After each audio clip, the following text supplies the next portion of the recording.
Police వాళ్ళు ఇక్కడ క్యూలు maintain చేయడంలో కానీ ఇక్కడ క్యూస్ రెగ్యులేట్ చేయడంలో కానీ వైఫల్యం చెందారని నేను చెప్పగలను.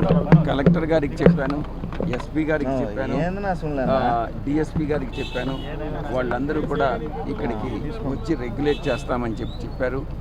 వాళ్ళు చెప్పేటటువంటి కంప్లైంట్, మేము అడిక్వేట్ ఫోర్సెస్ని, ఎలక్షన్ కమిషన్ని, కేంద్ర ప్రభుత్వాన్ని అడిగినప్పటికీ కూడా వాళ్ళు అడిక్వేట్ ఫోర్సెస్ ఇవ్వలేదు కాబట్టి మేము ఇక్కడ క్యూలు మెయింటైన్ చేయలేకున్నాము అన్నటువంటి విషయాన్ని వాళ్ళు ఎక్స్ప్రెస్ చేయడం జరిగింది.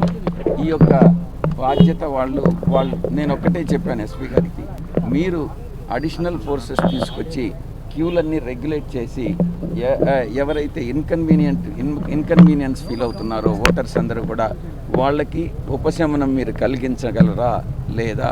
మీరు అలా కలిగించలేనట్లయితే మీరు ఎన్నో సేవా సంస్థలు ఉన్నాయి, ఆ సేవా సంస్థలను ఉపయోగించుకొని ఈ యొక్క క్యూలు మెయింటైన్ చేయండి, మీరు ఆర్డర్ని తీసుకురండి అని అన్నటువంటి విషయాన్ని తెలియజేయడం జరిగింది. ప్రాపర్గా గైడ్ చేసే వాళ్ళు ఎవరు కూడా లేరు. ఉదాహరణకి 189, 190, 191, 192, 193 ఇవన్నీ వరుసగా ఉన్నాయి. ఎవరు లోపల ఎక్కడనో ఒక స్టిక్కర్ అంటించారు బూత్ నెంబరు, బయట ఎక్కడా కూడా సూచికలు ప్రాపర్ గైడెన్స్ అన్నటువంటిది లేదు. ఒకరు ఏ బూత్లో 191లో వేయాల్సినటువంటి వాళ్ళు 192లో నిలుచుకోవడం, 192లో ఓటు వేయాల్సిన వాళ్ళు 188లో నిలబడడం, ఈ రకంగా చాలా కన్ఫ్యూజన్ అన్నటువంటిది ఉంది. ఇవన్నీ కూడా కన్ఫ్యూజన్ క్లియర్ చేయాల్సినటువంటి బాధ్యత, ప్రాపర్ గైడెన్స్ ఇవ్వాల్సినటువంటి బాధ్యత ఎలక్షన్ కమిషన్ మీద ఉంది.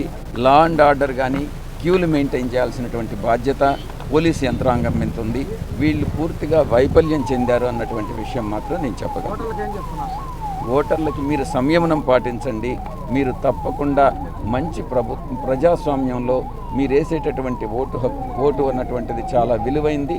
కాబట్టి మీరు సరి అయినటువంటి ప్రభుత్వాన్ని